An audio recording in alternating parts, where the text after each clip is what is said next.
Okay, everyone, this is my spoiler review of X-Men the Animated Series Season 1, Episode 11, Days of Future Past, Part 1. This came out March 13th, 1993. Before I jump into this review, please hit that subscribe button.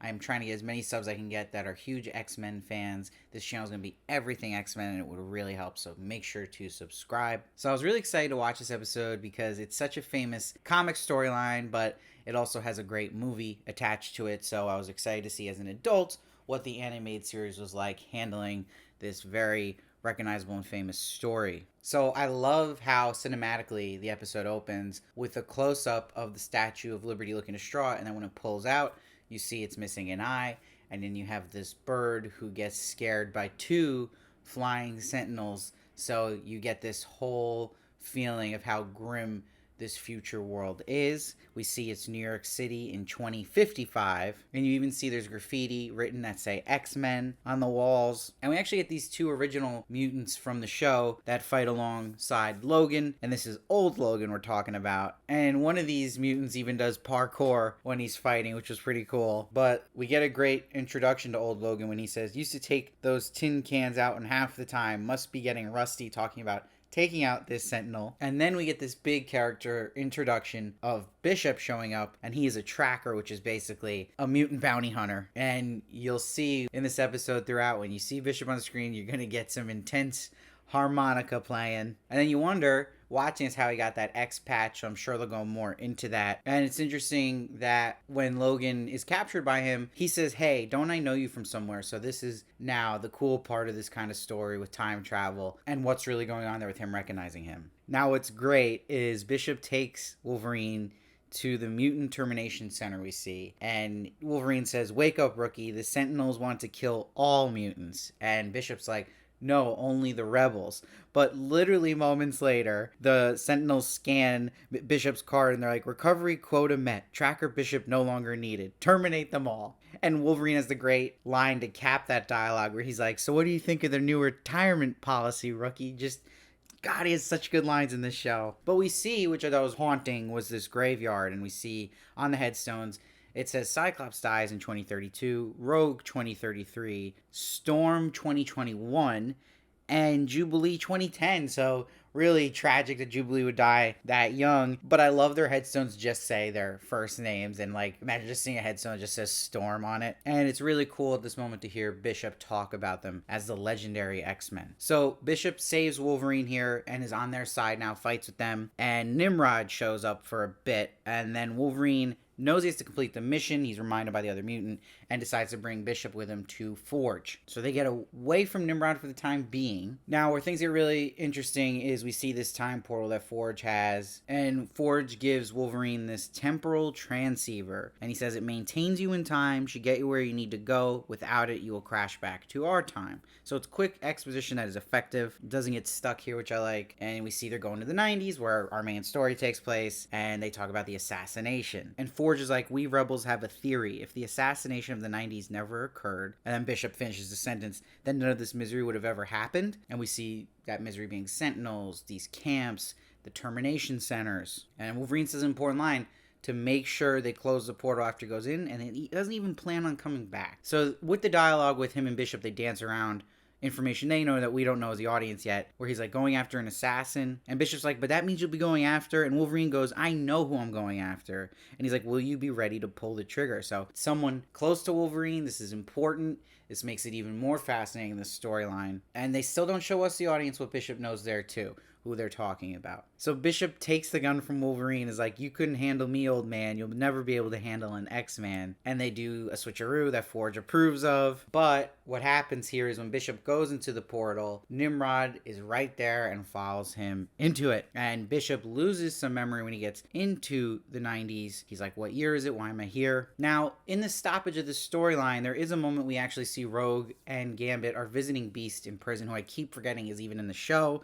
Beast, but I love when we see him. I really do wish he gets out of that prison soon, though, because now you're like, okay, we're 11 episodes of this season. He's really been there for a while. But they're giving him more books to his giant collection of books, which I like to see. But Gambit leaves in a hurry And basically, Beast is saying he has some demons clearly from his past in prison. So, a little information for us about Gambit. So, they're clearly setting more about Gambit up because of the big reveal at the end of the episode, which we're going to get to. Now, while Bishop's trying to remember everything, he's looking at his device and it's showing him an X-Men clip. And he's like, the legends live. And he's like, but why can't I remember? Still trying to figure out why he's there. And two kids run by, of course, at that moment. And they're like, let's play your new cartridge, Assassin. And I love on the cover of it, in the corner, it says, instead of Marvels, it says Marbles. And Punisher's on the cover. What a cool little appearance there. I love the Punisher, so it was really cool to see him just appearing in any way in the show. And the device is telling him to take out, and it's showing the X Mansion.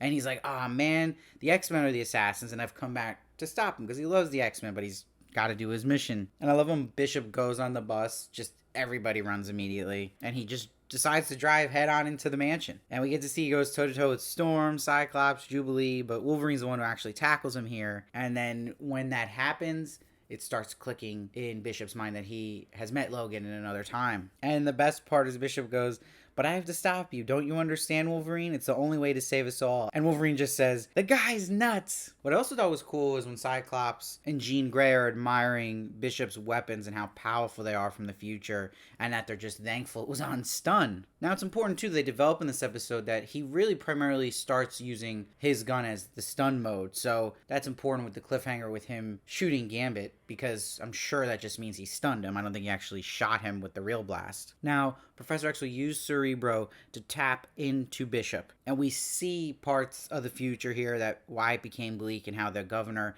had a sign under him that said, do you know what your children are?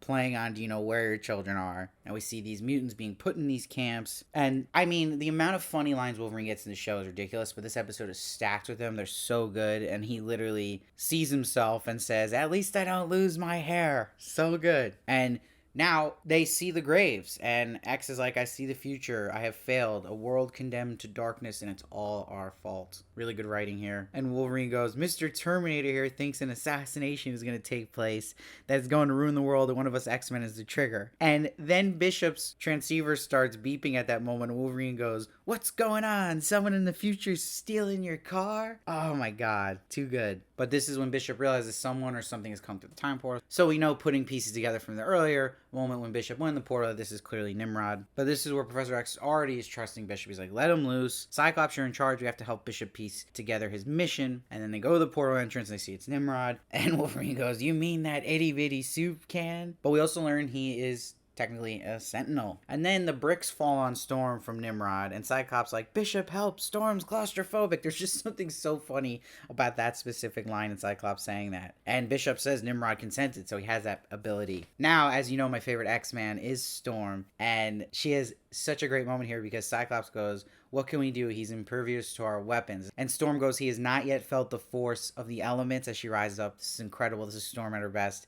And Ride of the Valkyrie starts playing really quickly, which was so cool. And she's like, hail, fill the skies with rocks of ice, and freezes him, which was so cool. And it was such a great moment leading up to the other X-Men shooting him while he's in that state. Loved it. But what's cool too is Nimrod can restructure himself really fast. That starts to happen, but Bishop smartly takes out his temporal transceiver. And this is when he explains to the X-Men that he has one too, and if it breaks, he rips back through time. And now they all start coming around to Bishop. And that's where Wolverine says, I want you to tell me one thing. Which one of us is the assassin? And Cyclops bizarrely immediately screams, it couldn't be Jean. It's like, relax, Cyclops. But Storm says it could be any of us. We all have dark sides to our souls. Really like that line and writing. And this is where Rogue and Gambit show up, and Bishop freaks out at the sight of Gambit. It's like, you're the reason I've come back. Traitor, your future ends now, and shoots the gun at him. Cuts to white. This is the best cliffhanger of the season so far. I loved how they did that. And you start just questioning why Bishop reacted that way,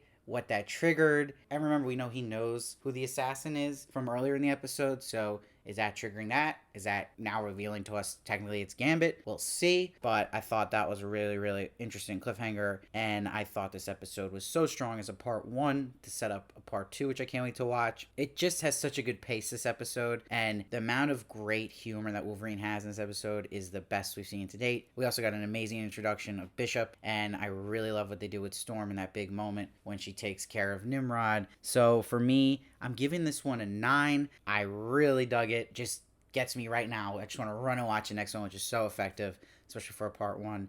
So let me know what you thought of this episode. I'd love to hear your thoughts. I read every comment. I try to respond as many as I can. And please make sure to subscribe. I'm doing every episode of X-Men, the animated series, and I'll see you next time.